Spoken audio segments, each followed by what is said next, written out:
Hello everyone, and welcome back to Scribe Plays Vampire the Masquerade, Coteries of New York. Last time we were forced to confront our sister in a ridiculously botched attempt to cover up our disappearance into the world of darkness. And then we helped out a Tremere with his ex-girlfriend troubles. Sort of. But all that being said, let's continue.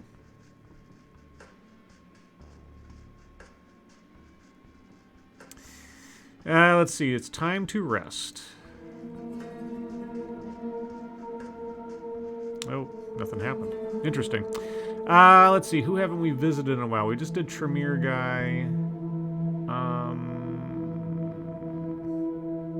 We haven't talked to the Malkavian for a while. Our only Fangs user. So Hope is about to head out into the city, accompany her, and see her true face. Oh boy, let's do that. When you get to the internet cafe, Hope is already waiting out front. The sight catches you off guard. A part of you suspected that she might be more of a shut-in, quote, my haven is my castle type. At Schumacher 2002. Perfect timing. We need to go for a ride. Get in, get in, get in. I'm sure that's some reference to a Joel Schumacher movie or something, but also, I'm not going to attempt to do a different voice for every one of her personalities. That's just tedious. She doesn't wait for your response and jumps behind the wheel of a lavender vintage roadster instead. Oh, that's inconspicuous. The engine starts roaring expectantly, causing everyone's heads to turn. Not wanting to attract needless attention, you're getting into a purple roadster with a crazy-looking person. Yeah. You quickly slip into the backseat of the car. The moment you shut the door behind you, the vehicle sets off, tires screeching. Sorry for not bringing you up to speed first, but hey, this is New York City. Everyone's always in a rush, and this is even more true when you're kindred. Now, allow me to take care of some business and I'll be right with you. Even as she's zooming through traffic, she's still on her phone. Of course. Of course. Nice car, watch the road, what's your business? Sure. Business? How do you make a living in this city? It's a long story. Do you really want to hear it? I asked the question. Before you manage to answer, she starts talking. So, another extremely online Malk based in New York goes by the name of Dev Null told me to Google Ethereum a few years ago. That's how I got into Bitcoin. Point of lore, for anybody who wants to be nerdy like that, the character of Dev Null, the Malkavian, first appeared in the video game Vampire the Masquerade Redemption from, God, what was it, 2001? 2000, something like that? The first, as far as I know, Vampire the Masquerade video game, which I have played countless times in the past. But yeah, so there's a callback. So this takes place in the same universe as Vampire the Masquerade Redemption. Does that mean that Christoph Romuald is somewhere out there? Are we going to see a reference to that at some point? Or if I were playing a Bruja, would he have been mentioned to me? I don't know. We'll find out, maybe. And I found a new religion, 23-year-old selling visions of governments replaced by benign code and decentralized consensus, masses ruled by algorithms just as the laws of physics. Idiot man-child investors trying to shape their realities through sheer fanatical zeal, and dedicated collectors of things as abstract as rare SHA-256 decryptions. Her driving style is far more aggressive and dangerous than you're comfortable with. Is it just you, or does she peek into the rearview mirror more often than she looks straight ahead? A hyper-speculative environment where nothing has real value, only abstract beliefs matter, and your life savings can be ruled by a single bullshit tweet. How could I refuse the allure? I started buying low and selling high on a variety of shady 24/7 exchanges that allowed me with 100x leverage, as in they'd lend me 100x the capital I could bet with. I got lucky at the beginning and kept the ball rolling, shorting and longing impulsively, recklessly. I got to the point where I became too big to fail, and that's when I cashed out. The car comes to an abrupt halt. You bump up against the seat in front of you. You aren't wearing your seatbelt? Okay. Okay, this story will be continued later. We're here, right at our first stop. I'll need you to do me a favor. Where are we? We're where, exactly? I'm meeting a guy here. Well, you are, but I'll lend you one of my handles to you for a minute. Okay. See that weird guy in a Yankees cap standing around the corner? Approach him, tell him you're at young hot petite ingenue, take the phone he gives you, and bring it here. Get going, honey. It's illegal to park here. You jump out of the car and approach the man Hope has pointed out. Not a lot you can tell about him based on his appearance, aside from the fact that he seems pretty shady. The guy assumes a comically threatening pose as you approach him. The hell do you want? I'm at young hot petite ingenue. Oh, no offense, but I kinda expected a girl. I mean, no, yeah, my bad for assuming. Damn. He takes a phone out of his pocket and covertly passes it to you. Everything has been prepared and preloaded according to your instructions. Should take about 2 minutes to transfer the data. Now get out of here. The man walks away with an exaggerated hip-hop gait. You jump back into Hope's car. She immediately steps on the gas. You got the phone? You're the best. Pass it to me, please. She connects the two smartphones using a cable and begins some sort of data transfer. Looks like it's an identical model. After a minute or two, the process is complete. All right. Goodbye, lovely. You've served me well. Hope opens the car window, grabs her old phone. You're not expert enough to recognize the exact model, but it definitely looks like it had a $800 price slapped on it, and tosses it out the window. Surprised, you look behind you and see a car in the opposite lane run over the abandoned device. Hope notices your quizzical look. I've been needing a lot of burner phones lately, and I'm not going to use some cheap piece of shit, so it's a pretty expensive necessity. Intersection. Red light. She takes advantage of the moment to shoot a driving selfie that strategically excludes her face and upload it to Instagram. You notice her handle there is Versace Beauty. Now, I was telling you a story. Cashing out. Right. At some point toward the end of 2017, I became convinced I needed to cash out. There was no way the bubble was going to last forever. I always knew there would be no grapes of wrath for the cryptocurrency era. It would have to be a series of profoundly antisocial, disconnected events. The whole crypto culture was a decentralized church of lone millennials who rejected all established modern values and kept atoning for the original sin of not buying Bitcoin back in 2013. Another abrupt last-second turn. You are pressed against the window. What the hell is it with her driving style? I don't know, but you might want to put on your seatbelt. Also, I still need to feed. I've got blood on the fringes here for some reason. I need to feed at some point. Bet a life you never wanted to live anyway and get it... Wait. Bet a life you never wanted to live anyway and get a chance to win a priceless pile of nothing. Untether yourself from all worldly desires. Find joy in suicidal ideation. To this day, money holds no real value for me. It's as abstract as a video game score, a bunch of numbers on the screen. This joyless world changed me forever. I knew I had to escape. So I took my piles of fictional dollars to a new arena, elite New York City social circles. Not because I wanted to scam them and make more, but because I wanted to finally have some goddamn fun. I mean, of course I had to scam them in the process, but it was only in service of becoming something more than a star. A constellation. Another abrupt stop, this time next to the entrance of a shifty-looking back alley. All right, friend. This time you're leaky gut syndrome. Whistleblower extraordinaire. Whenever a press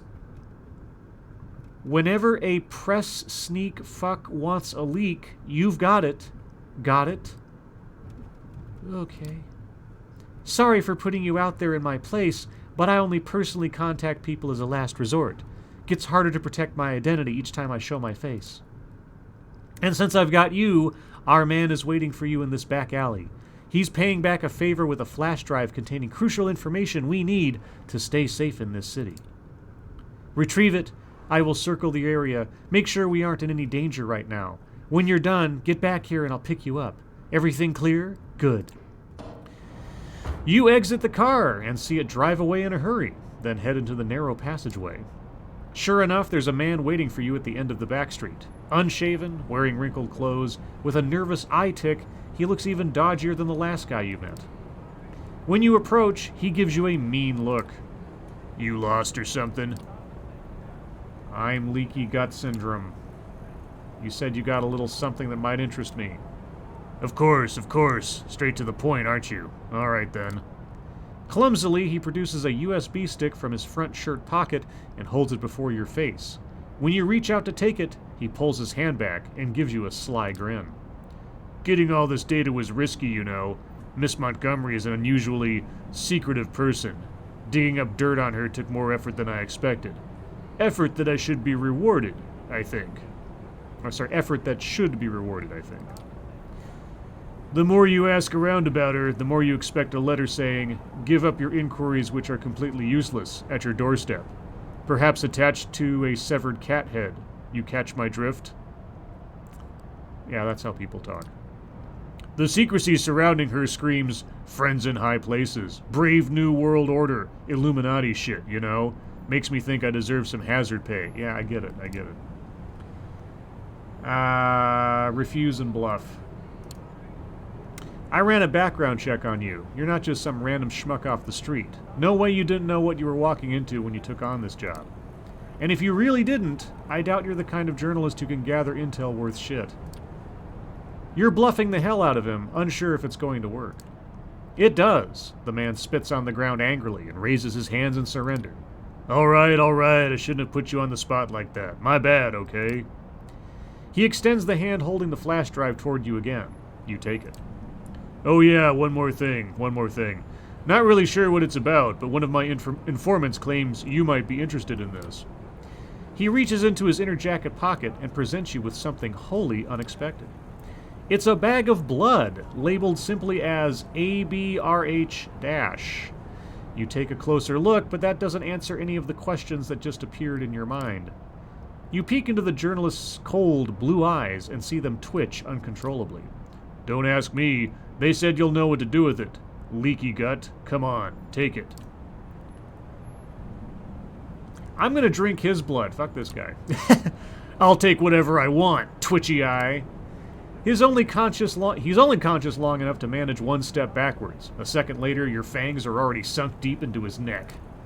His blood has a certain unpleasant je ne sais quoi quality to it and a bitter aftertaste, but it's very strong and quickly intoxicating.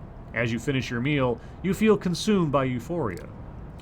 Having temporarily satisfied your hunger, you put the collapsed man against the wall and look him over one last time. You found him fishy and trusted your instincts. Might be hard to explain this to Hope, but you don't feel like you've done anything wrong. Every fiber of your vampiric existence screamed that the journalist was absolutely not to be trusted. I didn't kill him, did I? Okay, the blood bag your victim was carrying fell on the ground during your assault. Pick it up. You casually pick it up and leave the alley the way you came. Hope's car appears behind the corner just as you walk out onto the street. It doesn't even fully stop when you approach, but slows down just enough so you can jump in. The moment you close the door, she leans into the gas pedal with her full strength, causing the engine to roar. Her driving style definitely doesn't affect how laid back she seems as a person. We've got it. You throw the flash drive onto the seat next to her.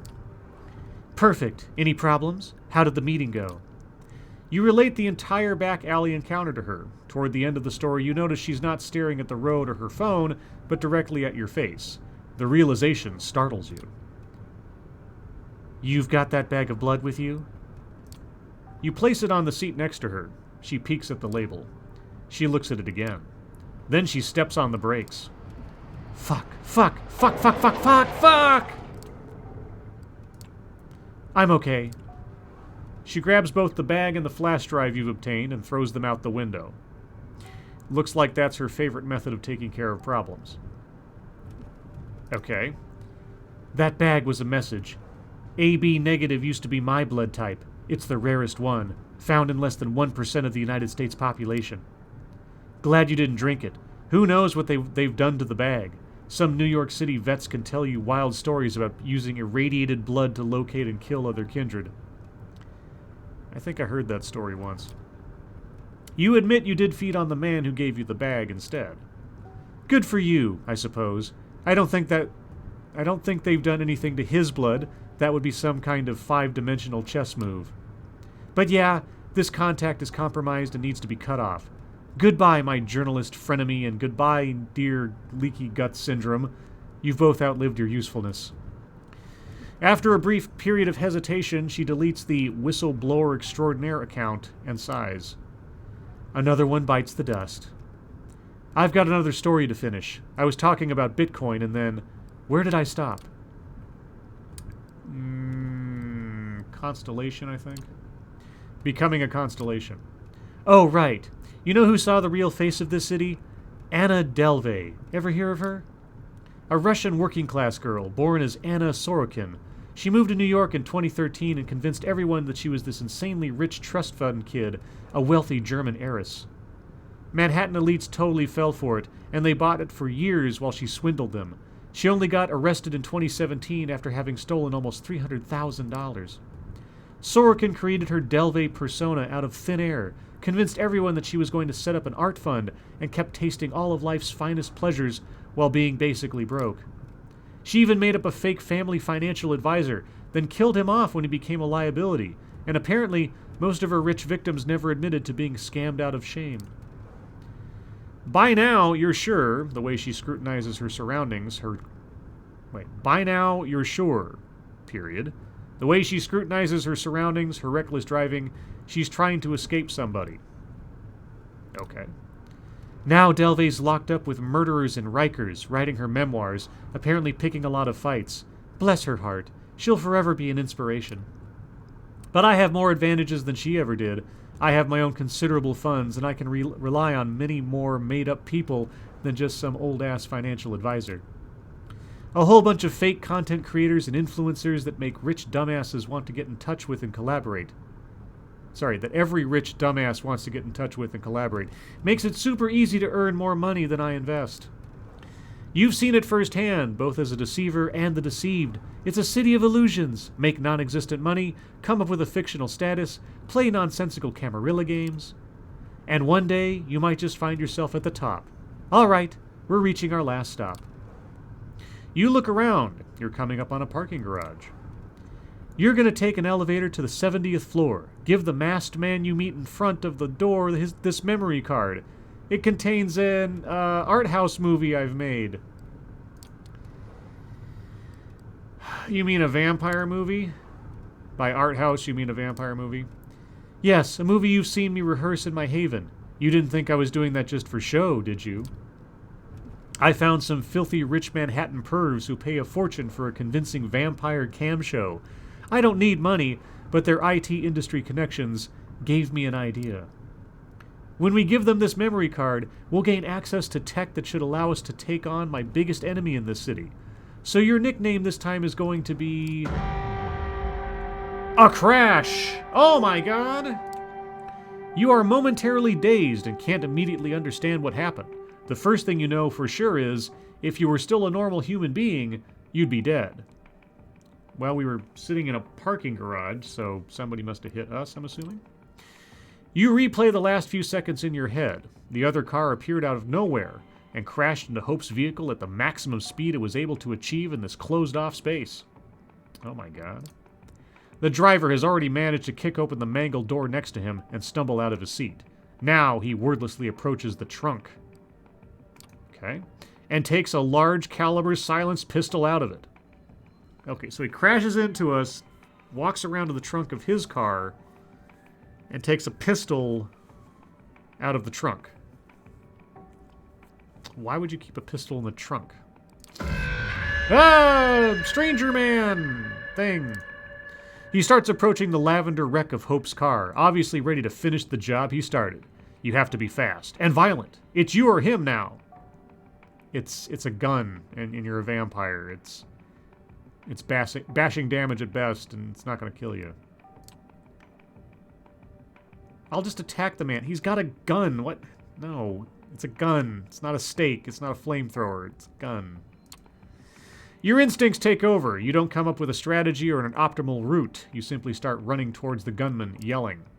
For a split second, he's completely dumbfounded. Then he opens fire. The bullets put a brief stop to your sprint. You're engulfed in pain, your flesh and clothes being shredded to bits. With a pistol? But when his magazine runs out, you're still standing and determined to move forward. Yeah, because it's a gun and you're a vampire. I just fed. Come on. He tries to act as quickly, but he can't reload his weapon before you get to him. A tackle, a primal scream, left punch, right punch, left punch, right punch. You return his cruelty tenfold to his face. When you're done, the head is barely recognizable as human.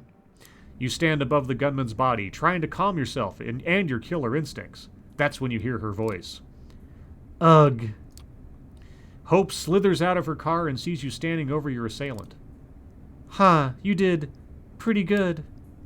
She approaches the body of the driver you killed and kicks it so she can take a better look at it. Upon seeing the front of the corpse, she lets out an annoyed grunt. Knew it would be this asshole. He's been following us all day, and I know just who he belongs to. Even before she's done talking, she's already trying to reach someone through a video call. Eventually, she succeeds. You see a nonchalant woman in business casual on her smartphone screen. Kara Montgomery, how may I help you? Kara? Hope. Didn't expect you to ever reach me through this channel. Have you thought things through? Wait, did something happen? Did something happen? Your fucking ghoul just tried to kill me, you crazy bitch. That's what fucking happened. Calm yourself, for Christ's sakes. This is a baseless accusation. I know he's from Double Spiral. He's been working at your motherfucking company. Come on. You know I can't be held responsible for the independent actions of my subordinates. Why don't we just meet up and talk it over? Hope disconnects the call and instantly blocks Kara from contacting her. You corporate shithead. You make me sick. Tired, she turns her gaze to the dead ghoul. Have I, at any point so far in the story, had explained to me what a ghoul is? I mean, I've paid attention, I think. I've actually kind of wanted to see if someone would explain to me a ghoul, but I can't recall if I ever have. Where's my dictionary? Yeah, I know I just got told what a ghoul is. Do I know what a ghoul is? Okay, maybe I do. I don't know. All right. I'll dispose of him. Help me put him in my car. Okay. 30 seconds later, his body is laying on the backseat of the lavender-colored wreck. Okay, good. You take a look at the scene of carnage in front of you. Every second we're here gets us closer to a serious Masquerade violation. I'll have to exchange my Palme d'Or-worthy masterpiece for the goods some other time. She gets behind the wheel, and you follow her inside the car. Meet me in my haven when I tell you it's safe. For now, I need to dump this asshole somewhere, get my car fixed, and plan our counterattack. You guide Hope to your own haven. She drops you off, and before she leaves, she makes what's about to come perfectly clear. If we want to survive in the city, Kara Montgomery needs to die. She disappears into traffic, and you disappear into your place. Okay, well, that was interesting. Who do I bother next? Which one was this guy? All right. Since we just dealt with one journalist, why not take on a second one? There's a sleazy reporter from a gossip magazine sniffing around Sophie's haven. She could use your help with the problem. All right. The street lights filter into the apartment in a stark white glow, as if someone were shooting a movie outside. The art pieces display a tasteful expanse entirely fitting the image you have of Sophie.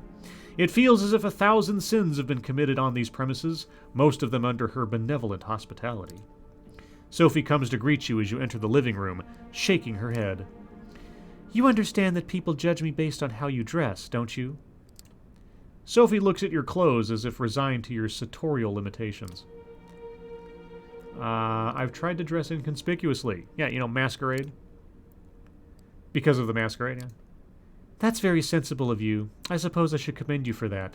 You should, because I'm smart. Sophie walks to the window and looks out, the streetlights playing on her features.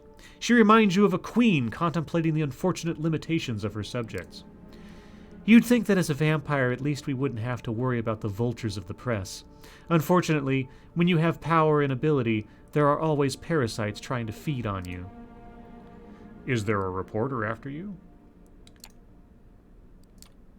Yes, a terribly persistent creature.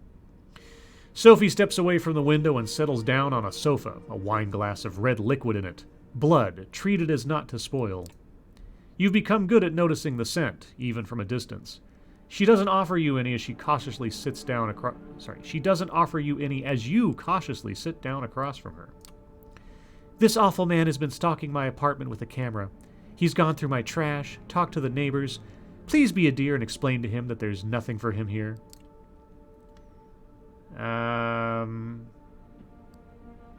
Is this about the Masquerade? Of course it's about the Masquerade. Indeed, you're learning.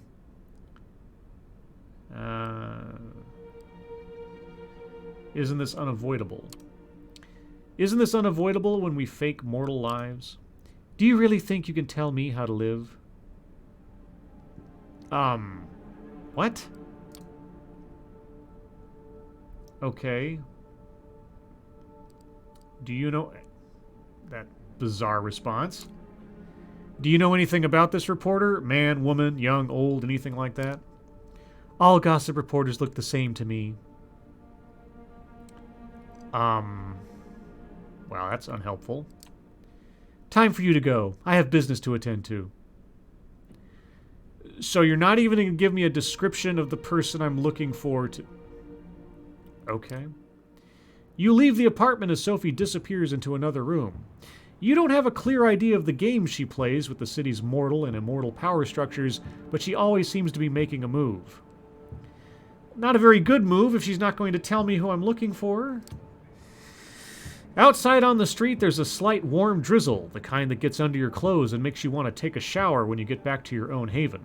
No reporters immediately jump out to you. Yeah. I still haven't been told, does Auspex use blood? Because I'm already, again, hungry for getting shot up. I'm going to stay put and keep an eye out. I'm not going to use any disciplines. For a while, it feels like nothing is happening in the New York night. People are walking past you on their way to whatever nightlife diversions help them forget their sordid lives. As you contemplate going back inside and telling Sophie you're not looking for a new career as a lookout, you suddenly notice a lens of a camera pointed at you across the street. Hey, you yell and run across the street. It's a man you're sure you've seen somewhere before. Rotund, pasty, someone who spent too much time in badly ventilated rooms stained with cigarette smoke. That's very specific. You enter an alley, a dark, dingy space between two tall buildings. Once upon a time, a place like this might have worried you, made you think of muggings and violence. Now it's clear that the most dangerous thing here is you. The man you are following seems to realize this too. He holds his camera in front of him like it's a shield, its heavy objective resting on his paunch. Okay, with a start, you recognize him. You remember the face, the shaded sunglasses from a picture next to a byline in some trashy paper. The article was about a friend of yours, an artist, who was reported to be dating a celebrity. It was true, but the celebrity didn't want to be associated with your friend and broke it off afterwards. For months, your friend cursed Doherty's name. Hey, don't go around scaring people like that. Welcome to Knuckletown!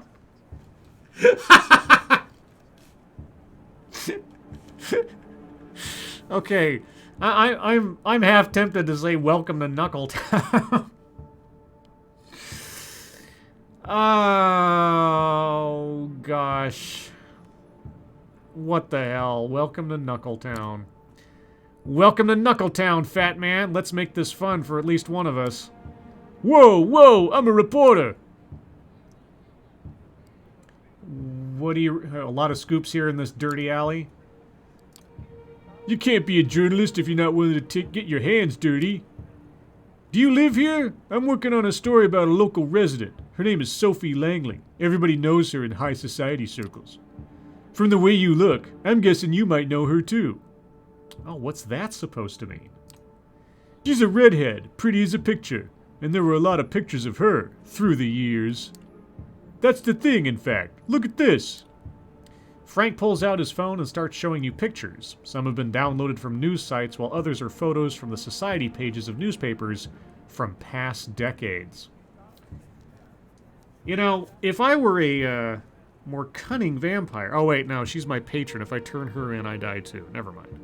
I was thinking for a second like an actual vampire, not a fledgling who's been warded to another vampire. I'm going to feed on this guy, I hope, because I got blood on my fringes.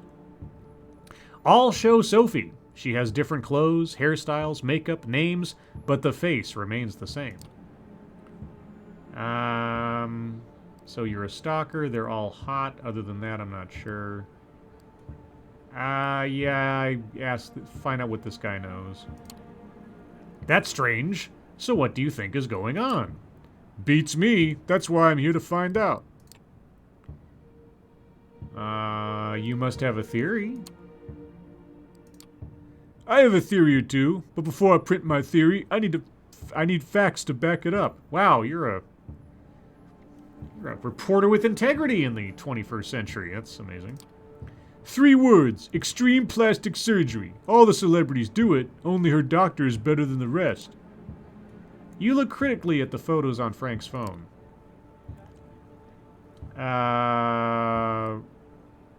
You're looking for a doctor in an alley. You're thinking the world's best plastic surgeon is working out of this alley? Okay, fine. I don't know what this is about. So how would you explain it?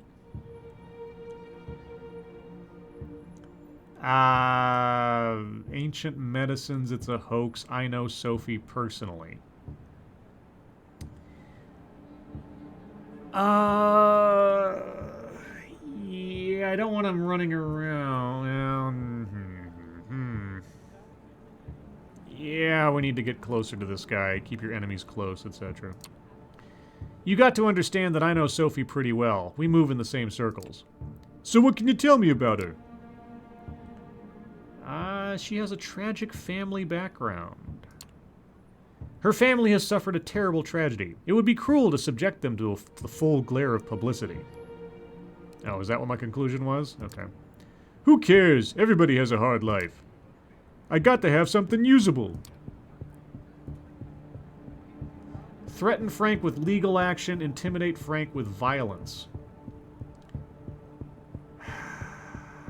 Yeah, okay, I guess legal action. Frank, I'm trying to help you. I'm trying to give you something you can work with. Take it. Frank is clearly taken aback by the change in your tone, but he's a gossip reporter. He's used to people trying to push him. Look, I'm a reporter. You can bluster, but you can't hide the truth. Where was the legal action part?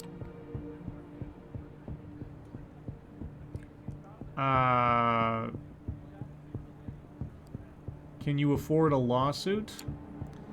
I'll tell you one more thing about Sophie. She's good at suing people. Do you think you can afford a lawsuit? This job is all I have. Don't do this to me. That was quick. We can destroy you. I'll push it further. We can destroy your life, Frank. What's left of it? Frank is taken aback at the brutality of your tone. He has been intimidated many times before, but he also knows that sometimes the threats are real. This time he senses you're not kidding. He's just an aging man trying to salvage a career. You win. I hope you and Sophie Langley have a happy life. That was easy. Deflated and hunched over, Frank drudges away from the alley. You stare at his receding figure. It's hard not to feel sorry for him. In Sophie Langley, he took on something way too powerful for a small fish like himself. Really? One guy coming up and threatening a lawsuit, and that's it? I'm assuming there's going to be a part 2 to this story.